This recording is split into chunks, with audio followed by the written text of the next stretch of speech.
कि राजन, मैं विद्वानों की सभा में आया था, मैं ब्राह्मणों की सभा में आया था, परंतु मुझसे भूल हो गई और यहां मैं देख रहा हूं कि यहां तो केवल चर्मकार मात्र ही है। ये तो चमारों की सभा है, ये तो चर्मकारों की सभा है कि केवल चमड़ी को जानने वाले हैं। उन्होंने ज्ञान के शब्द वहीं से फूटना प्रारंभ हो गया है कि मेरी देह के टेढ़े होने से मेरा ज्ञान या मेरी आत्मा टेढ़ी नहीं हो जाती है। और ये लोग केवल इतना ही जानते हैं कि मैं कुरूप हूं तो मेरा ज्ञान भी, मेरी आत्मा भी कुरूप होगी। घटे भिन्ने घटे आकाशे आकाशे लेते यथा देहो भावे तरा तथा रूपे स्वरूपे परमात्मा ने। अरे ये जान ना सके कि घट में कहीं आकाश को नहीं भरा जा सकता है, और घट और आकाश जबकि अलग अलग भी होते हैं, सुरक्षित होते हैं। घट या मठ टेढ़े मेढ़े होने से इसका आकाश टेढ़ा नहीं हो जाता है, ऐसे आत्मा का कोई प्रभाव। आत्मा तो चैतन्यता है।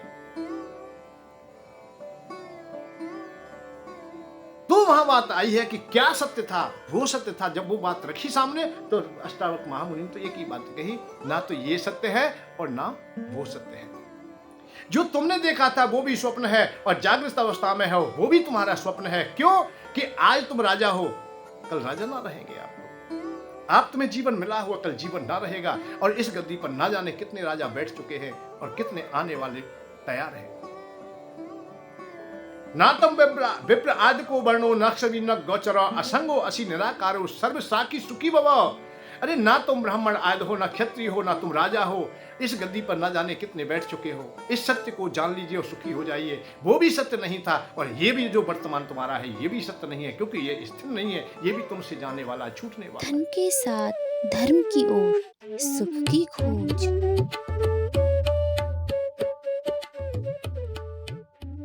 जय श्री राधे, जय श्री कृष्ण।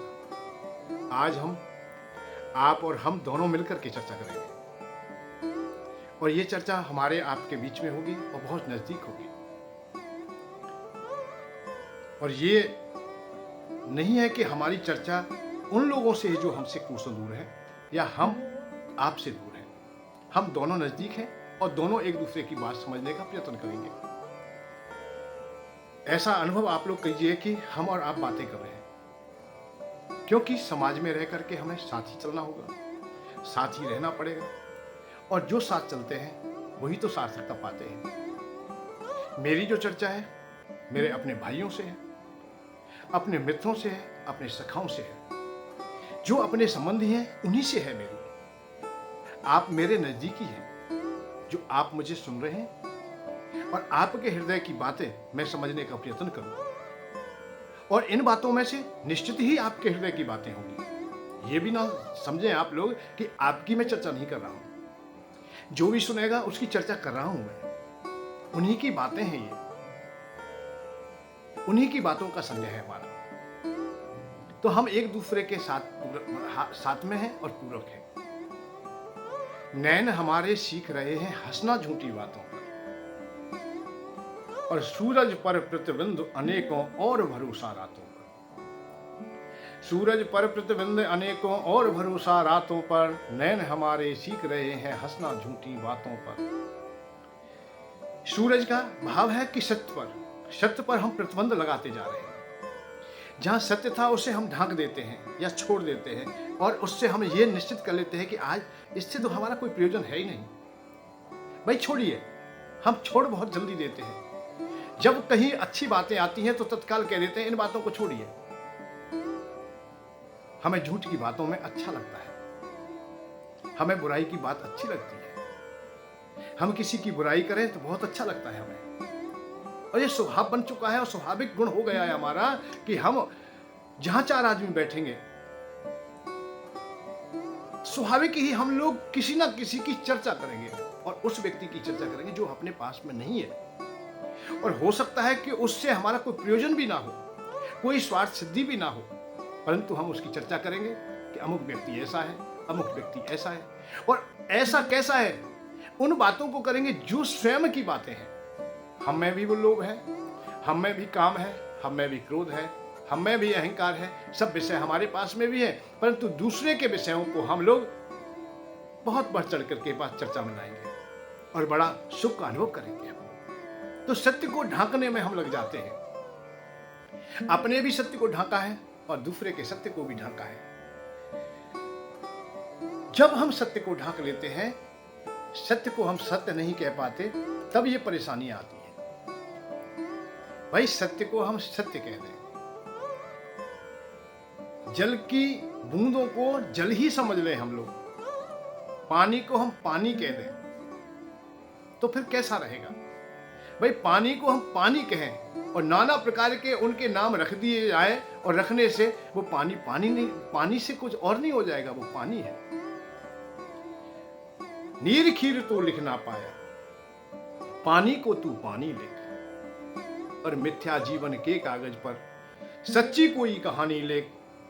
नीर खीर तू लिख ना पाया, पानी को तू पानी लिख। पानी को जिस समय तुम पानी कहने लगोगे, पानी का भाव है सत्य को सत्य जानने का प्रयत्न करोगे या सत्य से संबंध जोड़ लोगे, तो आपके पास कोई परेशानी रहेगी नहीं। हमने कभी कभी तो ऐसा देखा है कि झूठ को भी हमने परंपरा में बदल दिया है। अब सब बोल रहे हैं तो कोई परेशानी नहीं। जैसे परंपरा हमारी प्रारंभ हुई कि भाई दूध बेचना और पूत बेचना दोनों अच्छे नहीं है, सनातन धर्म में बढ़िया नहीं माने गए। दहेज की मांग की जाए, है अपनी इच्छा रखी जाए किसी से मांगने की, तो वो अच्छा नहीं माना गया। परंतु सने सने सने सने दहेज को हमने अपनी परंपरा बना लिया, प्रथा बना लिया।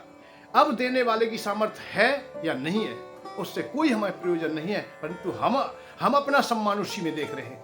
हम मांगने में सम्मान देख रहे हैं, हम भीख में सम्मान देख रहे हैं, हम लेने में सम्मान देख रहे हैं। जबकि लेने में, मांगने में सम्मान बड़ी विडंबना है, बड़ा आश्चर्य है। सबसे बड़ा आश्चर्य ये, इससे बड़ा आश्चर्य होगा क्या कि मांगने में भी और भीख लेने में भी हम लोग सम्मान मान लेते हैं कि भाई मांग रखी है, पहले तो मांगता है कि मैं ये लूंगा, मैं ये लूंगा, मैं ये लूंगा, फिर उसकी पूर्ति भी हो जाती है तो बढ़ चढ़ के समाज में बताता है कि मेरे बेटे की शादी में ये मिला है, ये मिला है, ये मिला है, या ये लिया है। अब बताइए कि दो काम कैसे हो जाएंगे? हंसना और गाल फुलाना कैसे हो जाएगा? भाई रोना हंसना ये नहीं हो सकता है, दिन और रात एक से ऐसे नहीं हो सकते। सत्य और असत्य, सत्य और झूठ कैसे एक जैसा हो जाएगा? परंतु हमने झूठ पर सत्य की चादर उड़ा दी है, उड़ाने में लग रहे हैं हम, रात दिन निरंतर लग रहे हैं। और उस चादर को उड़ने में हमने दूसरे की ओर ना देखा कि उसकी चादर हमारी तरफ आ रही है। हो सकता है कि उसे ठंड लग रही हो, वो बेचारा दुखी हो, वो परेशान हो। कन्या का जब विवाह करता है उस पिता के हृदय से जानिए, और वो पिता आप भी हो। बड़े आश्चर्य की बात तो यही है कि ये नहीं है कि भाई अमुक देश वाले, अमुक नगर वाले ही पुत्रियों के पिता हैं, तुम पुत्रों के पिता हैं, ऐसा भी नहीं है। हमारे भी पुत्री है, हमारे पुत्र भी है। जब पुत्री का विवाह करते हैं उस समय हमें बहुत पीड़ा होती है।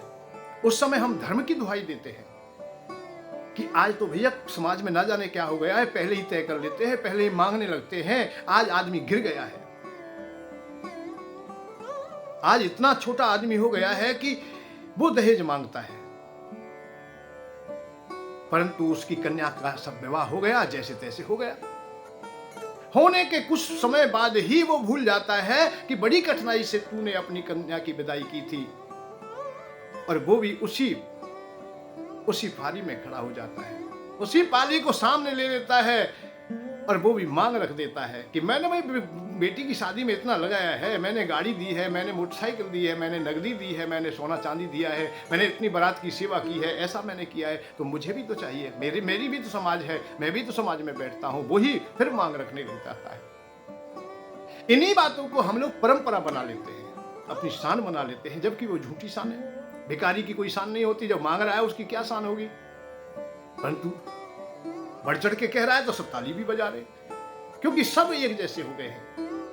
जब परंपराएं बन जाती हैं, कुरीतियां भी हमारी परंपराएं बन जाती हैं, रोज दिनचर्या में आ जाती है, तो हम उसे स्वीकार कर लेते हैं और वही सत्य जैसा हो जाता है, जबकि सत्य नहीं है। सत्य तो सत्य ही होगा। सत्य तो यह है कि कन्या से बढ़कर के आपको क्या वरदान मिलेगा जो तुम्हारे वंश को आगे बढ़ाएगी, तुम्हारी हर क्रिया को पुष्ट करेगी। अरे घर तो तभी घर है जब उसमें एक सुंदर सी एक कन्या किसी की आ गई है, अर्थात तुम्हारी पत्नी रूप में तुम्हारे घर में है, तुम्हारे वंश को चलाने वाली है, पुनः तुम्हें जीवन देने वाली है, तुम्हारे वंश को स्वयं अंकुरित करने वाली है। और शकुंतला तो यहां तक कह देती है कि वही कन्या तुम्हें जन्म देने वाली है, पति को कोई पुनः जीवन देने वाली होती है, पति की आत्मा को पुनः इस धराधाम में लाने की सामर्थ्य रखती है, तो वो पत्नी ही तो होती है। माता सम में पत्नी तुम्हारी सुत भाई जैसा आपका, ऐसे ऐसे शब्द मिले हैं। महाभारत आप पढ़ के देखोगे, शकुंतला दुष्यंत महाराज से स्पष्ट कहती है कि ये जो पुत्र है तुम्हारा सर्वदमन है, वो तुम्हारा पुत्र तुम्हारी आत्मा है और वो तुम ही हो, तुम्हारा जैसा ही है, तुम्हारा ही रूप है, तुम्हारा ही गुण है, तुम्हारा खून है और तुम्हारी आत्मा है, इसमें तुम्हारी जैसी चेष्टा है इसकी। जैसे दर्पण में मुंह देखते हैं, ऐसी संतति सामने पिता से प्रकट होती है। तो वो कहती है इसलिए जेठा पुत्र है, तुम्हारे भाई जैसा है ये, जब बड़ा होगा भाई जैसा हो जाएगा, बराबर का हो जाएगा। माता सम में तुम्हारी पत्नी, सुत जैसा, सुत भाई जैसा आपका, भाई जैसा जब हो जाएगा तो मैं माँ जैसी भी हो जाऊंगी, क्योंकि मैंने इसे जन्म दिया है। माता केवल धूकनी, अधिकार केवल पितृ का, फिर भी मान मैं माँ हूं और मैंने जन्म दिया है, फिर भी धूकनी के समान हूं, मेरा कोई अधिकार नहीं, तुम्हारा ही अधिकार है।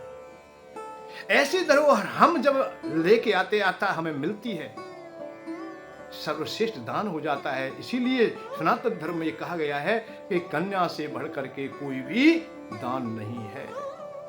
कन्या दानव महादानव, महादान, सबसे बढ़कर कोई दान है तो वो कन्या का दान है। और सबसे बढ़कर जो दान मिल रहा है तुम्हें, जो संपत्ति मिल रही है, उसे आप लोग छोटी कर देते हो, झूठी परंपराओं के कारण। तो सूरज पर प्रतिबंध अनेकों और भरोसा रातों पर, अंधकार पर तुम्हें विश्वास हो गया है। उल्लू की दिनचर्या पर आप लोगों ने विश्वास कर लिया है, परंतु सूरज पर नहीं किया है। सूरज ही सत्य में प्रकाशित है, उसे प्रकाशित होने के लिए भी किसी की आवश्यकता नहीं है, और उसके बगैर दुनिया की कितनी भी प्रकाशित व्यवस्थाएं कर ली जाए, फिर भी अंधकार नहीं मिट सकता है। और सूर्य नारायण भगवान अकेले ही समस्त ब्रह्मांड का अंधकार समेट देते हैं, अर्थात खत्म कर देते हैं। सत्य में भूगुण है, परंतु ना जाने क्यों हमने अंधकार को ले लिया है।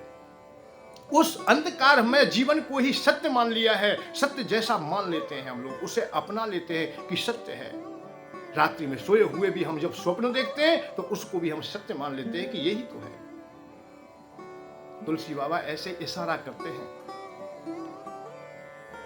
कि जब रात्रि में आप सोए होते हैं तो नाना प्रकार के स्वप्न देखने लगते हैं,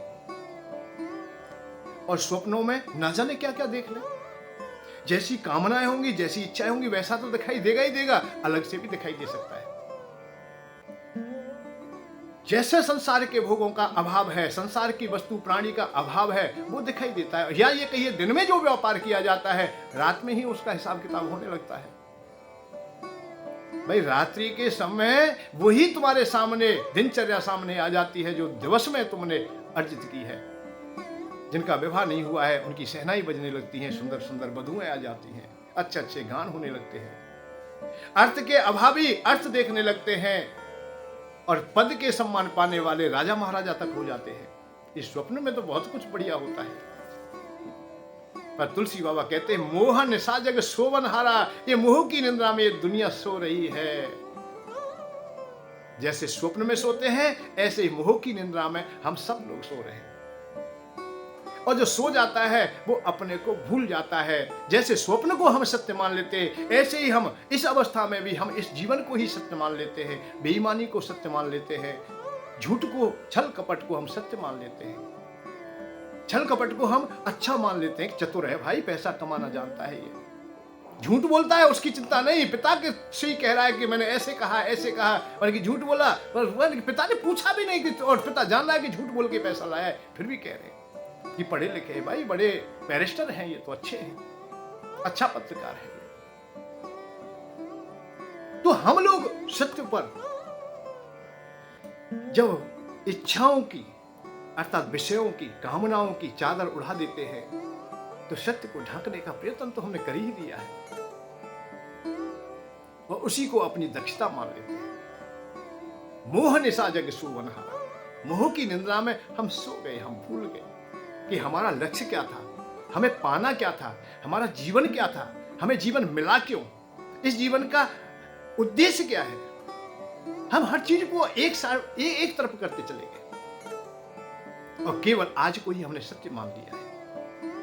केवल आज वर्तमान, ना भविष्य में कोई जीवन है आपका, ना भूतकाल में कभी रहा है। हम तो आज ही आज हैं। ये जानते हुए भी कल ना रहेंगे, ये सब लोग जानते हैं। सब लोग दिन रात हम लोग अनुभव कर रहे हैं। ना जाने कितने लोग जा रहे हैं, हमसे ऊपर चले गए हैं, रोज निरंतर जा रहे हैं। अखबार देखिए, टेलीविजन देखिए, गांव को देखिए, नगर को देखिए, अड़ोस पड़ोस को देखिए, कितने लोग ना चले गए हमें छोड़ के, और निरंतर जा रहे हैं और सबको जाना है। ऐसा भी अनुभव नहीं कर पाते कि हमको भी जाना है। यही हमारा अधूरापन है कि हम ये नहीं निश्चित कर पाते कि हमको भी जाना है। और वो कौन नहीं कर पाता है? जो मोह निद्रा में सोया हुआ है, वो अपने को नहीं जान पाता, समझ पाता, उस गहराई तक पहुंचने का प्रयत्न भी नहीं करता, क्योंकि उसने परंपराएं, झूठ मूठ की जो परंपराएं, उनको सत्य मान लिया है। सूरज पर प्रतिबंध अनेकों और भरोसा रातों पर, नैन हमारे सीख रहे हैं हंसना झूठी बातों पर, हंस रहे खुशी मना रहे झूठी बातों पर, खिलखिला के हंस रहे हैं और ऐसी ऐसी बातों पर हंस लेते हैं। ये नहीं भाई, दूसरे की बुराई करने में हम लोग बड़े अच्छा लगता है, बड़ा अच्छा, बड़ा मीठा मीठा लगता है। तो तुलसी बाबा ने बड़े रहस्य को सामने रखा है, गहराई में उतर गए। मोह निशा जग सुवनहारा, देखे स्वप्न अनेक प्रकार, अनेक प्रकार के स्वप्न देख रहा है। जैसे सोता हुआ व्यक्ति, ऐसे ही हम लोग भी संसार में मोह निंद्रा अर्थात विषयों में इतने डूब गए हैं कि हम लोग ये नहीं जान पाते कि हम जगे हुए हैं या सोए हुए हैं। रात्रि में सोया हुआ व्यक्ति जब स्वप्न देखता है तो वो भी ये अनुभव नहीं कर पाता कि मैं सो रहा हूं या जागा हुआ हूं। वो केवल देख रहा है और देखने में वो साक्षी है, वहां मौजूद है, वो अनुभव भी कर रहा है। जो जैसी घटना है, जिस प्रकार की अवस्था है, उसका अनुभव करता है। वो दुख है तो दुख का अनुभव करता है, सुख है तो सुख का अनुभव करता है। फायदे की बात हो रही है तो खुश हो रहा है, हंस रहा है, और हानि की बात हो रही है तो रो रहा है। और ये भी नहीं है कि वहां नहीं है, वो वहां है। वो इसीलिए तो वो देख रहा है। जब है नहीं होगा तो देखेगा कैसे? इसलिए देखा जाता है, स्वप्न हमेशा देखा जाता है। ऐसे हम लोग देख रहे हैं, इस दुनिया में भी देख रहे हैं, परंतु इन स्वप्नों से हम लोग बाहर आएंगे कैसे? तो संत बाबा कहते हैं, तुलसी बाबा कहते हैं कि मोह निशा जग सोवन हारा, देखे स्वप्न अनेक प्रकारा, जिम सपने सिर काटे कोई, और बिन जागे भ्रम दूर ना हुई। जब तक आप लोग जागोगे नहीं, स्वप्न टूटेगा नहीं, और स्वप्न टूटेगा नहीं तो आप लोग भी, जो तुम्हें पीड़ा मिल रही है, सर के काटने से जो पीड़ा हो रही है, वो तुम्हारी दूर नहीं होगी। और वो दूर कब होगी? जब जग जाओगे। जैसे रात्रि में सोते हुए व्यक्ति को जगा दिया जाए, हाय हाय चिल्ला रहा था, पीड़ा में था, बहुत दुख में था, इसलिए उसे जगा दिया गया। जगा देगा, तत्काल थोड़ी देर के बाद में उसे देखेगा, अरे यहाँ तो कोई भी नहीं मारने वाला है, अरे मैं तो स्वप्न देख रहा था, बुरा स्वप्न आ गया। क्या आ गया? स्वप्न आ गया। इसका भाव क्या है? वो सत्य नहीं था, जो देखा था वो सत्य नहीं था। और तुलसी बाबा ये कहते हैं कि तू अब बैठा है, ये भी सत्य नहीं है। महाराज जनक के सामने भी यही एक शंका गहरी हो गई। रात्रि में सोए हुए थे, उन्होंने स्वप्न देखा, राजपाट उनसे छिन गया है, पत्नी आयत बच्चों का भी संग छूट गया है, मंत्रिमंडल का संग छूट गया है। भटकते भटकते भटकते भटकते एक नगर में पहुंच जाते हैं। भूख उन्हें परेशान करने लगती है। चारों ओर सब जगह भोजन की व्यवस्था को देखते हैं, पर कहीं ना भोजन कर पाते, हताश हो जाते हैं।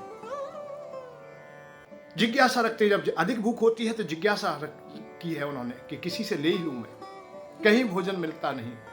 बड़ी कठिनाई से किसी के दरवाजे पर पहुंचे हैं और उससे एक रोटी का टुकड़ा मांग लिया है, रोटी मांग ली है कि मुझे बहुत भूख लगी हुई है, फटे आल अवस्था हो गई, कई दिवस बीत गए, भूख में तड़प रहे हैं। सब लोग धुतकारते फटकारते, इधर से उधर वो घूमते रहते, भूख में बहुत पीड़ा हो गई, अत्यंत पीड़ित हो गए। और जब कोई टुकड़ा मिला, वो भी किसी कारण से छिन गया। हाय मेरी रोटी, हाय मेरी रोटी, हाय मेरी रोटी। उस तड़प में ही उनकी निंदा टूट जाती है। एकाएक बैठे हुए खड़े हो और कि मैंने क्या देखा है। जान गए कि तूने स्वप्न देखा है, परंतु उस स्वप्न से बाहर ना निकल सके कि ऐसी भी अवस्था क्या मानव की होती है या मेरी हो सकती है। राजसभा बुला ली है, बड़े बड़े विद्वानों को बिठाया गया, बड़े बड़े विद्वानों को बुलाया गया,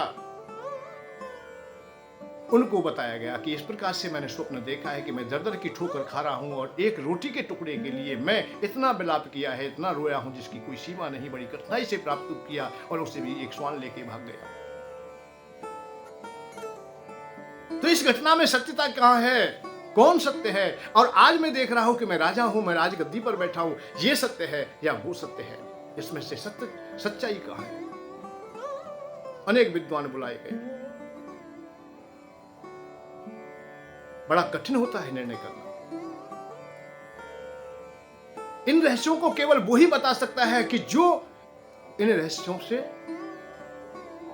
अपने को अलग रख लेगा, अर्थात संसार में जो समस्थिति बना के रखेगा, वही तो परम ज्ञानी होगा।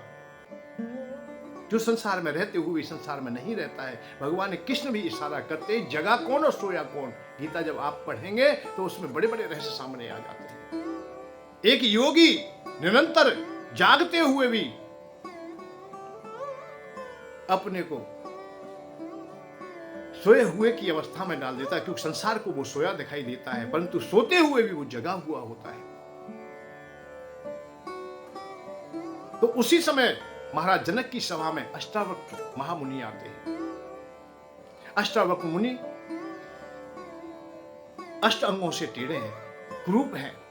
जब सभा में आए हैं, सभा में जब प्रवेश करते हैं, द्वारपाल बड़ी कठिनाई से घुसने दिया है और चले भी जाते हैं, तो वहां के जितने भी विद्वान लोग थे, सभासद लोग थे, सब हंसने लगे थे, उनका अपमान करने लगे थे। जब अपमान होता है तो अच्छा नहीं लगता है।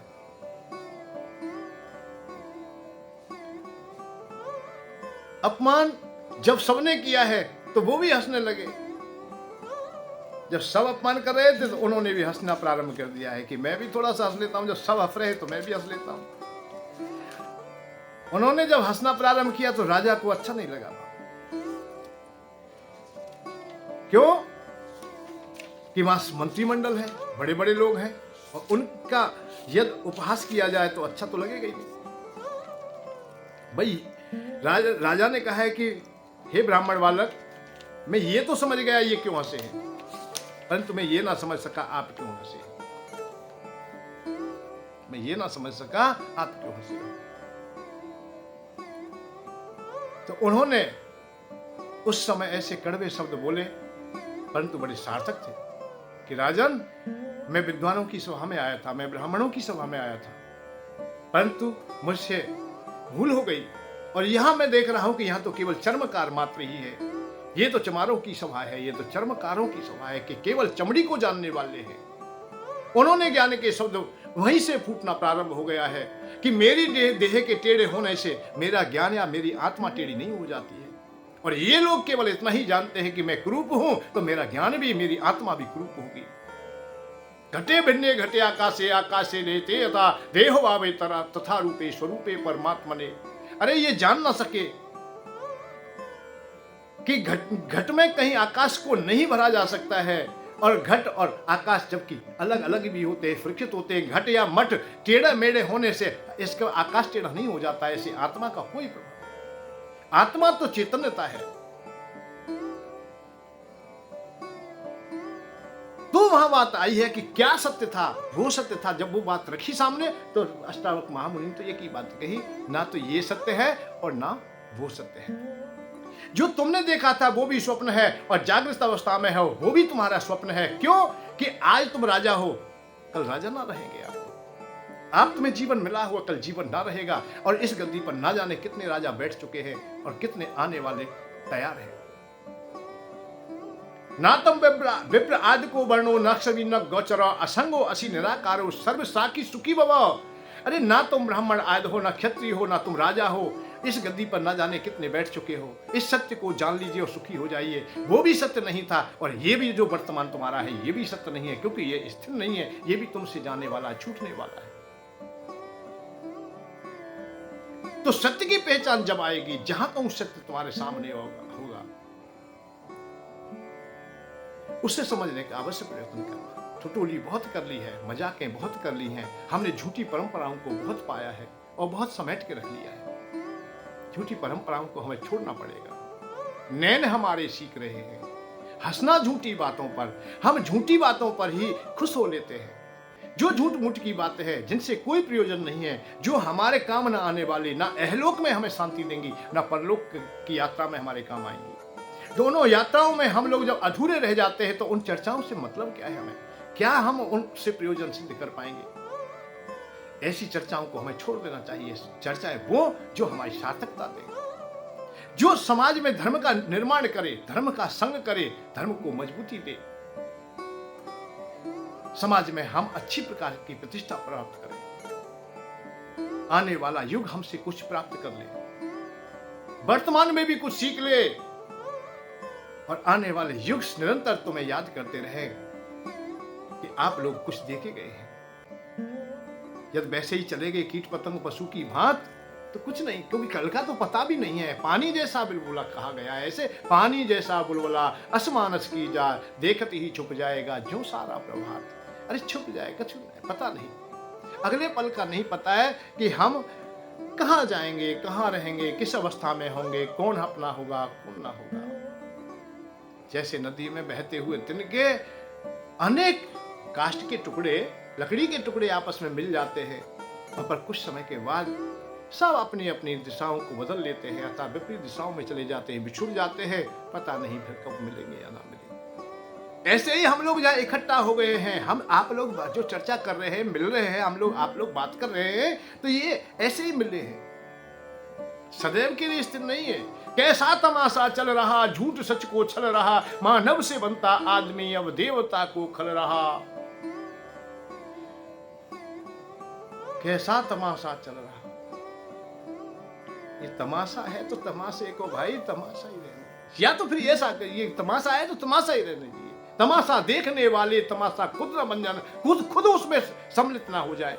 अपने चित्त को, अपनी वृत्ति को, अपनी आत्मा को, अपने मन को, बुद्धि को, सबको लगा देते हैं, तब समस्या आती है। परेशानी कब आती है? जब हम लोग ये भूल जाते हैं कि तू तमाशा नहीं है, तमाशा देखने आया था तो तमाशा देख, तमाशा देखने वाले तमाशा खुद ना बन जाना, खुद तमाशा मत देख। और जो तमाशा स्वयं बन जाता है उसका तो जीवन व्यर्थ हो जाता है। कैसा तमाशा चल रहा, झूठ सच को छल रहा। झूठ सच पर अपना प्रभाव डालती है और धीमे धीमे वो स्थिति आ जाती है कि प्रभावी हो जाती है, और इतना प्रभाव बढ़ जाता है कि झूठ और सत्य के भेद को भी हम समझ नहीं पाते। हम उन्हीं को सत्य मान लेते हैं कि यही सत्य है। झूठ बोला जा रहा है परंतु वही सत्य मान लिया है। ये कब होता है? जब नाना प्रकार के मत और पंथ अपनी अपनी बातें रखते हैं, अनुभवहीन भी चर्चाएं कर लेते हैं, अनुभवहीन की हीनता की बातें सामने रख देते हैं कि इससे कुछ नहीं होता, इससे कुछ नहीं होता। वक्ता प्रवक्ताओं की भी वाणी में अधूरापन आ जाता है। और कब आता है? जब व्यक्ति अपने को यह सिद्ध कर लेता है कि मैं ही सर्वश्रेष्ठ हूं, मेरी वाणी ही ठीक है और मैं जो कह रहा हूं वही सत्य है। नहीं, अपना अनुभव तुम्हें स्वयं करना पड़ेगा। रामायण ने इशारा किया है कि अब तुम चर्चा तो सुनो, मेरी बात को भी सुनो, और जहां सुन रहे हो वहां भी सुनिए, परंतु निर्णय स्वयं का होगा, अपना निर्णय होगा। अच्छा क्या है, बुरा क्या है, सत्य क्या है, असत्य क्या है। जिसमें तुम्हें यह दिखाई दे कि यह लोक और परलोक दोनों सार्थक हो, वही बात अच्छी है। ये मत समझिए परलोक की बातें अलग हैं और इस लोक की बातें अलग है। नहीं नहीं नहीं नहीं, एक ही बातें हैं। इस लोक में जो सार्थकता है वही वहां सार्थकता है। अरे घर पर तुम मजबूत हो, सही हो, घर से भूखे नहीं हो, तो सब जगह तुम अच्छे ही रहोगे, कहीं भी भूखे ना रहोगे। हमारी किंवदंतियां बहुत कुछ बताती हैं, घर खीर तो बाहर भी खीर। घर तुम मजबूत हो अर्थात इस लोक में तुम ठीक हो, इस लोक में तुम प्रेमी हो गए हो, प्रेम करने वाले हो गए हो, पत्नी से प्रेम करते हो, माता पिता से प्रेम करते हो, भाई बंधुओं से प्रेम करते हो, कीट पतंग पशु पक्षी लता पता, अरे जड़ वस्तुओं से भी यदि प्रेम करते हो, देश से धर्म से जहां भी प्रेम करते हो, वही तो तुम्हारी भक्ति हो जाएगी, वही भगवान का स्वरूप है। भगवान जब अवतार धारण करते हैं तो वो यही परंपरा बताते हैं कि तुम्हें कैसे जीना है, कैसे रहना है, किस प्रकार से चलना है। अब हम होशियारी में ही कभी कभी हम देखते हैं सूरज पर प्रतिबंध अनेकों और भरोसा रातों पर। भरोसा हम कैसे कर लेते हैं? किसी ने कह दिया है कि तुम्हारे माता पिता की हम सेवा करेंगे, मैंने वृद्धशाला खोल ली है, और हम विश्वास कर लेते हैं कि हमारे माता पिता की बहुत सेवा करेगा। भाई क्यों करेगा वो सेवा? उसे क्या मतलब तुम्हारे माता पिता से जो सेवा करेगा? अरे तुमसे प्रयोजन है, तुम कुछ देते हो तो वो सेवा कर रहा है, और सेवा भी नहीं झूठ मूठ की सेवा है। सेवा में और चाकुरी में फर्क है। आप गुरुजी की सेवा करते हो, निस्वार्थ करते हो, ये अलग बात है, और कहीं पगार लेकर के नौकरी करते हो, ये अलग बात है। तो वो तो चंदा लेकर के तुम्हारे माता पिता को कुछ दे रहा है, और जिस दिन चंदे में कमी आ जाएगी उस दिन ठुकरा देगा। भाई अपने माँ बाप की सेवा नहीं हो पा रही है तो दूसरे की कौन करेगा? और ऐसा ही भक्त है तो फिर बात क्या है, शाला खोलने की क्या जरूरत है? गांव में घूमे, शहर में घूम, जितने बड़े बूढ़े माता पिता है वहीं पैर दबाया। भाई किसने मना किया है? भाई गौशाला खोल ले भैया। और क्यों खोल रहा है? जितनी गाय है सब जगह तो है, रास्ते में हर जगह गाय मिलेंगी, खूब सेवा कर। पर नहीं, सेवा के लिए नहीं है, ये चंदा लेने के लिए है, अर्थ के लिए है, उसकी कोई प्रयोजन है। परंतु उसी को हमने सत्य मान लिया है कि बड़े महात्मा हैं, इन्होंने तो वृद्धशाला खोल ली है, वृद्धों की जेल खोल ली है, भैया यही में बड़े बूढ़े ने डाल दो। और उन्होंने कह दिया है कि पाप नहीं पड़ेगा। इसमें जैसे गाय को गौशाला में देने से पाप नहीं पड़ता है, ऐसे ही वृद्धों को वृद्धशाला में देने से पाप नहीं पड़ता है। उन्होंने बता दिया है, महाराज जी ने बता दिया है। अरे वो महाराज जी तो बताएगा कि लोभी है वो, तो उसे तो पैसा चाहिए, उसे तो। अरे हमने नहीं खोली है वृद्धशाला, हम बता रहे अपने माता पिता की सेवा आप ही कीजिए, और यही हमारा एक पहला मंत्र है कि आप अपने माता पिता की सेवा कीजिए, और गौ के लिए चंदा बिल्कुल मत दीजिए। अब कहेंगे कि बाबा जी क्या बोलता है? हाँ, मैं सत्य कह रहा हूं। आप घर में आरती करें तो ये आज संकल्प ले लें कि अड़ोस में पड़ोस में कहीं भी गाय का दूध मिलेगा, 100 रुपये लीटर मिलेगा, उसे लेके आइए, उसको जमाइए, उसमें से घी निकालिए, अपनी केवल पूजा की आरती की व्यवस्था ही गाय के घी से कर लीजिए, गौ की सेवा हो जाएगी। जो गौ को पाल रहा है उसकी जीविका चल जाएगी, और तुम्हारी आरती हो जाएगी, पूजा हो जाएगी। ये तो समाधान है। और दूसरा करते हो, अपने बच्चों को पिलाइए। जितना तुम चंदा दे रहे थे उस पैसे का दूध लेकर के आप ही अपने काम में ले लीजिए, आप पुण्यवान हो जाओगे। क्योंकि गौ माता की सेवा किसान ही कर सकता है और किसी के सामर्थ्य नहीं। जैसे माता पिता की सेवा उनकी संतान ही कर सकती है, ऐसे गौ की सेवा किसान देवता ही कर सकता है। और किसान की जीविका चल जाएगी जब आप लोग 100 रुपये लीटर दूध खरीदोगे तो। और दूध से आप दही बनाइए, दही से मक्खन बनाइए, मक्खन से घी बनाइए, सब काम कीजिए, और आप भी खूब खाइए पिए। गौ माता की सेवा हो जाएगी। पर नहीं, गौ माता आप नहीं रख पाएंगे भाई, आप मत रखिए, पैसा हमें दीजिए, हम रखेंगे। आरती चर्बी के घी से कर लेना, आप सीधे बैकुंठ जाओगे। खाने में भी कोई परेशानी नहीं, सूखा दूध आता है वैसे ही खा लेना, नकली दूध खा लेना।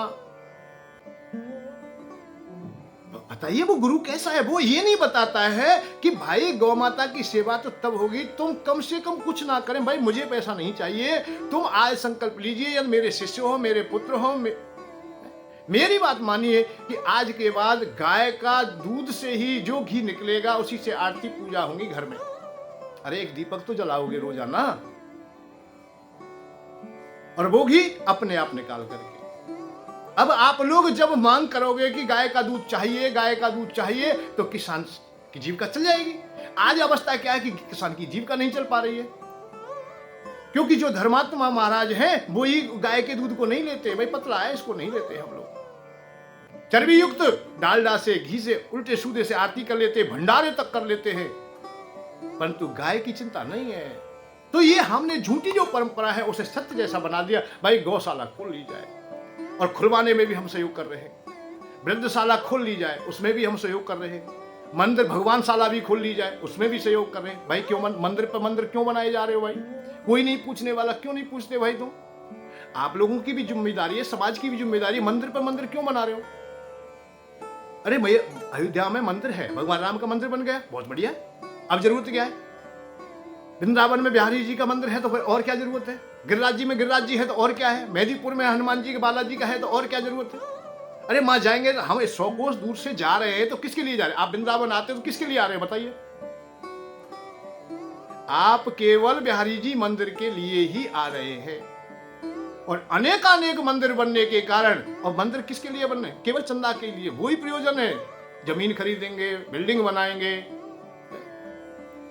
और ठाकुर जी को उनमें बैठाएंगे, फिर वृंदावन आओगे आप लोग, बिहारी जी के दर्शन भी नहीं करने देंगे कि वहां भीड़ है, वहां क्या करोगे? तुम यही मत्था टेक दो, वहीं माथे को रगड़ो, रगड़ रहे हो तो फ्री में नहीं रगड़ोगे, फिर पैसा दो। व्यवस्थाएं अलग है। हमने वो सत्य जैसा जान लिया है कि यही सत्य है, जबकि ये सत्य नहीं, इसमें असत्यता बहुत समाई हुई है। इस प्रकार की क्रियाओं में असत्यता बहुत समाई हुई है। गाय गाय बेढंग गीत गाय कोना कोई मीत, गाय ब्रज गाती डोले असु अनुधारी है। गौ माता की सेवा की बात बहुत लोग करते हैं, बेढंगे गीत गाते हैं कि इतने देवता वास करते हैं और गाय नहीं रहेगी तो दुनिया नहीं रहेगी, वो नहीं रहेगा, ऐसे ऐसे। अरे गाय को भैया, गाय जब पूजनीय है, सब कुछ है, मैं भी मानता नहीं है, गौ माता है। परंतु मुझे पीड़ा और दुख होता है कि गौ को बचाने की बात नहीं है। हम कह रहे हैं, केवल उसका जो प्रयोजन है वो हम सिद्ध नहीं करते, हम अपना प्रयोजन सिद्ध करते हैं। गाय गाय बेढंग गीत गाय को ना कोई मीत, गाय ब्रज गाती डोले असुवन धारी है। गली गली में आंखों में आंसू लिए हुए गौ माता घूमती है, फिरती है, हमें दया नहीं आती। धरनी को धरने वाली, तरनी को तरने वाली, आज वो ही गाय दीन दुखी और बिचारी है। जो पृथ्वी मां को भी धारण करने की सामर्थ्य रखती है, जो अधोगति को जानने वाले लोग हैं उनका भी बेतरनी से पार करा देती है, वो सामर्थ्य है गौ माता में। धरनी को धरने वाली, तरनी को तरने वाली, आज वो ही गाय दीन दुखी और बिचारी है। जीवने के जीवने को गाय कैसी लागे प्यारी, जीवने के जीवने की निज कर मारी है। जीवने के जीवने को गाय कैसी लागे प्यारी। भगवान कृष्ण समस्त प्राणियों के जीवन हैं, उनको कितनी प्यारी लगती है, उन्हें स्वयं अपने हाथों से सेवा की है। पर उन्हीं की प्यारी, प्राण प्यारी गाय हमने कसाईयों को बेच दी, हमने फुटपाथ पर छोड़ दी, हमने खुले में छोड़ दी। हमने न गौ माता का ध्यान रखा, न निज माता का आज ध्यान रख रहे, और न गंगा माँ का ध्यान रखा। और आज तो ऐसी परंपराएं बनी चली आ रही हैं कि हम भारत माता का भी ध्यान नहीं रखते। क्या माताएं हमारी इसी तरह तड़पती रहेंगी? क्या रोती रहेंगी? केवल तब है जब हम अपनी परंपराओं को नहीं समझ रहे हैं, हम सत्य को नहीं समझते, हम झूठी बातों में आ जाते हैं। उन लोगों को भी हम लोग गुरु धारण कर लेते हैं जो पाखंडी हैं, जो केवल जादूगर के तमाशे के समान वो वेशभूषा बना लेते हैं। जैसे कालनेमी ने माया रच के अपने को संत बना लिया, पर ज्यादा देर नहीं ठहर पाया। आप भी समझिए, हृदय को तो यार पशु पक्षी पहचान लेते, सब पहचान लेते हैं कि ये हितकारी है, अहितकारी है, परंतु ना जाने हम क्यों नहीं समझ पाते। हम जब समझ नहीं पाते हैं तो गौ माता की दुर्दशा हो रही है। जीवने के जीवने को गाय कैसी लागे प्यारी, जीवने के जीवने की निज कर मारी है। गैया चराने वाले सुन ले ब्रजवासी मेरी, तेरी प्राण प्यारी गाय बारी क्यों उधारी है। तलवार से क्यों खींची जाती है, क्यों काटी जाती है? इसका परिणाम यही है कि हम लोगों ने सत्य को नहीं समझा। नहीं किसी में क्या हिम्मत है जो कि गौ माता को कोई परेशान भी कर दे, क्योंकि हमने उपेक्षा कर दी है। गौ माता की उपेक्षा हमने कर दी है। झूठे स्वप्न देख लिए, हंसना झूठी बातों पर हंसने, हाँ बस हम बड़े मजे में हैं, बड़े आनंद में हैं। कोठी बना ली है, क्यों बना ली है ये नहीं पूछा किसी ने, कैसे बना ली ये नहीं कोई जानना चाहता है, पैसा कहां से कमाया ये कोई नहीं पूछता है, पिता ही नहीं पूछता, पिता ही बताता है, चतुराई बताने में लग रहा है पैसा कमा। शपथ खा लेते हैं, उल्टी सीधी शपथ खा लेते हैं। उसका परिणाम यही होता है कि हम लोग अहलोक और परलोक दोनों को हम गंवा के बैठ जाएंगे, ये मानव जीवन व्यर्थ चला जाएगा। इस जीवन में हमें कुछ ना मिलेगा। कुछ पाना चाहते हो आप लोग तो समझिए, जीवन ना जाए व्यर्थ। व्यर्थ चला गया तो कुछ भी नहीं है,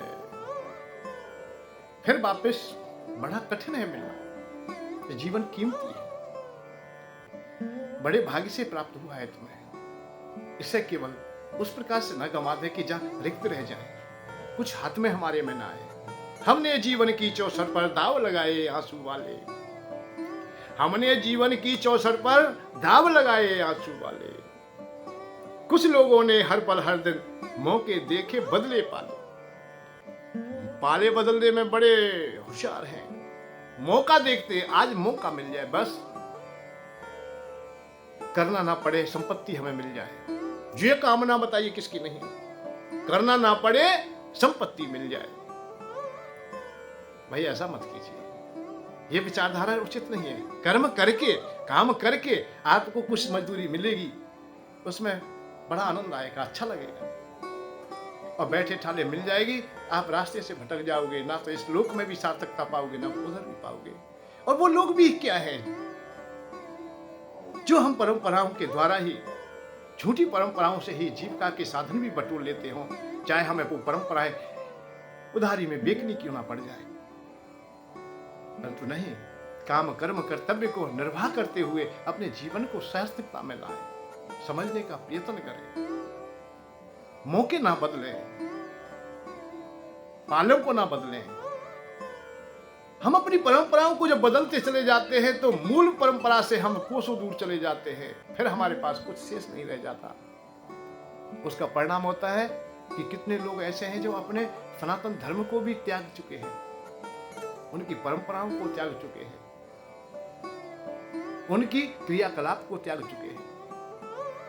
माता पिता की जो परंपराएं थी उन्हें त्याग दिया, अपने गांव नगर की परंपराएं थी उन्हें त्याग दिया। कितने ना जाने मलिच्छ हो गए हैं, कितने वाम मार्गी हो गए हैं, कितने बेधर्मी हो चुके हैं। क्यों हो जाते हैं कि वो मौके देखते थे, मौके वाले थे। कुछ सोने के टुकड़े मिले, इधर से उधर हो गए, पैसा मिला, इधर से उधर हो गए, अपने को बेच दिया। भगवान कृष्ण ने जबकि अर्जुन से यह कहा, अपना धर्म अपना पिता चाहे निंदनीय क्यों ना हो, कमजोर क्यों ना हो, अपावन क्यों ना हो, अपना पिता श्रेष्ठ है। स्वधर्म निधनम चाह पराधर्म भया भया, दूसरे का धर्म श्रेष्ठ भी हो तो भी फिर क्या लाभ है, परंतु अपना पिता तो अपना ही है, अपना धर्म तो अपना ही है। हम अपने को त्याग करके हम संकित सच पा लेने पर वे मुग्ध स्वयं की घातों पर, नैन हमारे सीख रहे हैं हंसना झूठी बातों पर, सूरज पर प्रतिबिंब अनेकों और भरोसा रातों पर। रात्रि पर क्या भरोसा करोगे? अरे दिन में तुमने कुछ नहीं कर पाए तो रात्रि में क्या करोगे? दिन को तुम असत्य मान लेते हो तो अंधकार को क्या सत्य मान पाओगे, या मान लोगे तो कितने दिन रह सकोगे? अरे उल्लू की सत्ता ज्यादा समय तक नहीं चलती। उल्लू ही हमेशा रात्रि को अपना पवित्र और पावन मान लेता है तो उसका परिणाम होता है कि दिवस में उसे कोई नहीं सम्मान देता। चाहे वो धनवान क्यों ना हो जाए, बलवान क्यों ना हो जाए, कोई भी पद क्यों ना मिल जाए, फिर भी उल्लू तो उल्लू ही रहेगा। अंधकार से जो प्रेम करने वाला है, अंधकार का जो संग करता है, उसे अच्छा माना ही नहीं गया है। आप असत्यता को धारण करते हो, तुम्हारा सम्मान कैसे हो जाएगा, तुम्हें वो लाभ कैसे मिल जाएगा, आत्मसंतुष्टि कैसे हो जाएगी तुम्हारी? अरे उल्लू भैया बहुत पैसे वाले हैं, और उल्लू पे पैसा होता है ज्यादातर, कमर पर लाद के चल रहा है, अपनी कमर पर पैसे की गठरी बांधे हुए है। किसकी? लक्ष्मी मैया की। लक्ष्मी मैया को बिठा करके कौन चलता है? उल्लू चलता है। आप समझेंगे उल्लू किसका वाहन है? लक्ष्मी मैया का। जब लक्ष्मी मैया को आप लोग धन कहते हो ना, माया कहते हो, पैसा कहते हो, वैसे लक्ष्मी मां के रूप तो बहुत हैं। प्रकृति है वो, माया है वो, अविद्या है वो, है? और अंत में आकर के लोभी लोग तो उसी को धन भी कह देते हैं, लक्ष्मी को ही धन कहते हैं। और लक्ष्मी माँ बैठ के किस पर चलती है? उल्लू पर। उस उल्लू के पास बताओ कितना धन नहीं है, कितनी संपत्ति नहीं है, कितना पैसा नहीं है, पर उल्लू का सम्मान किसी ने किया है? बताइए। एक भी उल्लू कोई चाहता हो अपने घर में, एक हमारे घर में आ जाए? एक अल्प बुद्धि कोई बालक भी घर में हो जाता है तो उसे दुत्कारते हैं, तू तो बिल्कुल उल्लू है, तू तो गधा है, बिल्कुल नाना प्रकार के नाम रख देते हैं, उसका सम्मान नहीं करते। राजनीति में भी कई लोग हमने देखे हैं, उनको भी इसी प्रकार से कहते हैं, जब उनके पास बुद्धि और विवेक नहीं होता, विपरीत चलते हैं, तो उनके नाम भी इसी प्रकार के रख दिए जाते हैं। आज हम देख रहे हैं वर्तमान में। तो धन से आप लोग ये ना समझे कि धन से बड़े हो जाएंगे, तो उल्लू से ज्यादा धन हमारे पास कहां से आ जाएगा बताइए। परंतु उल्लू पना करके धन हम बटोरने में लग जाते हैं। गंगा गाय ब्रजवासी मांग मांग कर खाए, गाय और गंगा ब्रजवासी मांग मांग के खाए। सबरी चातुर हम जाने, अरे सबरी चातुर जान ले, चतुराई जान लो भैया, चतुराई से कुछ नहीं होगा। ये कंकड़ पत्थर चाहे खट्टे भी कर ले हम लोग, कालने में चाहे हनुमान जी को थोड़ी देर के लिए ठग ले, परंतु परम शांति तो भगवान के चरणों में ही मिलेगी, सत्य में ही मिलेगी, अतः सूर्य में, अतः प्रकाश में मिलेगी। जब तक आप प्रकाश की ओर न आएंगे तो अंधकार तो तुम्हें दुख देता ही रहेगा। अंधकार में हो अंधकार उन्हीं को प्यारा लगता है भैया, जिन्हें विपरीत दिशा प्यारी लगती हो, विषय प्यारे लगते हो। जो अत्यंत लोभी होते हैं उन्हें अंधकार बहुत प्यारा लगता है, क्योंकि उन्हें चोरी करनी है, उन्हें चोरी करनी है। और चोरी कब होगी? जब अंधकार होगा, इसलिए अंधकार प्यारा लगता है। अत्यंत कामी पुरुष को भी अंधकार प्यारा लगता है, क्योंकि उसे किसी का हरण तो करना ही है, क्योंकि वो काम में अंधा है। वो क्रोध अंध है, वो उसकी भी वही दशा है। अहंकार अंध है, वो भी ऐसे। जो अंधे हैं, अंधकार है। अंधकार भाई प्रिय कब से हो गया? अंधकार को अच्छा मत मानिए, अच्छा मत स्वीकार कीजिए। अंधकार को अंधकार जानिए और प्रकाश को प्रकाश जानिए, सत्य को सत्य जानिए। नीर खीर तो कहना लिखना पाया, पानी को तू पानी ले, मिथ्या जीवन के कागज पर सच्ची कोई कहानी ले। नीर खीर तो लिखना पाया, पानी को तू पानी ले, पानी को तू पानी लिख दे। जिसने पानी को पानी कहा है वो तर गया है। ये लोक भी और परलोक दोनों उसके सार्थक हो गए। किसके? जिन्होंने सत्य को कह दिया, सत्य को जान लिया, समझ लिया। सत्य में नारायण बसते हैं। सत्यम शिवम सुंदरम, सुंदर भी है और सत्य भी है, और वही तो शिव है। जब सत्य है तो सुंदर है, और सुंदर कौन है? शिव है, या शिव है वही सुंदर है। कब है? जब सत्य है। तो सत्य को पकड़, असत्य को क्यों पकड़े? अंधकार को क्यों तू पकड़े बैठे? सूरज पर प्रतिबंध, सूरज को ढांक रहा है और अंधकार को तू प्यार कर रहा है। ऐसा मत कर। नैन हमारे सीख रहे हैं हंसना झूठी बातों पर, झूठी बातों पर मत हंसिए। कैसा तमाशा चल रहा, झूठ सच को छल रहा। मानव से बनता आदमी अब देवता को खल रहा। इस ओछेपन के सामने कितना सहें, कितना झुकें, सब कुछ तुम्हें मालूम है और तुमसे क्या कहें। अरे भैया, अरे मेरे मित्र, अरे मेरे सखा, अरे मेरे भैया, आपको मालूम है सब, आपसे भी कुछ छूटा नहीं है। आप संकोच के वशीभूत होकर के आप कह नहीं पाते हो। नहीं, कहने का हिम्मत कीजिए। आप कहेंगे और लोग भी कहेंगे। सत्य को जानने का प्रयत्न करेंगे एक दूसरे का, तो हमारा देश बच सकेगा, हमारा धर्म स्थिर होगा, धर्म में मजबूती आएगी और आत्मबल बढ़ेगा। अपना भी आत्मबल बढ़ेगा, और आत्मबल बढ़ने का ही भाव है कि भगवान तक की यात्रा हमारी होगी। आप लोग कभी भी कमजोर अपने को ना महसूस होने दें कि हम कमजोर हैं। कमजोर क्यों है? कमजोर कब होते हैं भाई? जब कमी होती है कुछ। कमजोर का मतलब कमी। भाई चोरी की है तो आप लोग होमगार्डों से भी डरोगे। वर्दी में कोई भी देख लिया, विद्यार्थी भी कोई सामने से आ गया तो पुलिस वाला दिखाई देता है, बड़ा अफसर दिखाई देता है, बने अब मुझे पकड़ेगा ये। किसको दिखता है? जिसने चोरी की है, जिसने कमी की है। हमसे कमी ना हो, कमी का हम साथ छोड़ दें, उन लोगों का साथ छोड़ दें जो इस जीवन को व्यर्थ में ही बर्बाद किए देते हैं। उनका संग करने से हमें लाभ भी क्या मिलेगा, फायदा भी क्या होगा। सब कुछ तुम्हें मालूम है और तुमसे क्या कहें। टूटे थके हारे हुए, सौंदर्य के मारे हुए, उखड़े हुए सैलाब से मझधार में कब तक बहे। सब कुछ तुम्हें मालूम है और तुमसे क्या कहें। जल जलवरी बदरी खो गई, रंगीन तितली खो गई, मन के सरोवर जो बसी वह सोन मछली खो गई, मुरझा गए नीले कमल खंडर सर कब तक वह डहे, सब कुछ तुम्हें मालूम है और तुमसे क्या कहे। बस और कहने के लिए कुछ बचता ही नहीं है। जो बातें वो हमारी और आपकी हैं, दोनों की बातें हैं। मैंने कोई अलग से बात नहीं की। वो जो बातें हैं वो तुम्हारी बातें हैं, मेरी बातें हैं, आपकी बातें मेरी बातें हैं। बस सच्चाई क्या है कि आप ना छुपाएं, मैं भी ना छुपाऊं। आप इस सत्य का अनुसरण करने का प्रयत्न करें, मैं भी करूंगा। हो सकता है कि इसके द्वारा हमारे जीवन सार्थक हो जाए, ये जीवन हमारा सार्थक हो जाए। सत्य को कहने का प्रयत्न किया जाए, ठगाठगी छोड़ दी जाए, वहीं सब कुछ ठीक है। कल इशारा हुआ था, आदत बुरी सुधार लो, बस हो गया भजन। भजन क्या है? हो गया। कब हो गया? कि हमारे जो हमने विपरीत रास्ता ले लिए उन्हें त्याग दे। हम आदत बुरी सुधार लो, बस हो गया भजन। मन की तरंग मार लो, बस हो गया भजन। ये मन में जो हमारी विपरीत दिशा आ गई है उसे शांत कर लीजिए, सब कुछ ठीक हो जाएगा, बड़ा अच्छा लगेगा। कल फिर मिलेंगे और रोजाना मिलते रहेंगे भैया। जय श्री राधे, जय श्री कृष्ण। धन के साथ धर्म की ओर, सुख की खोज।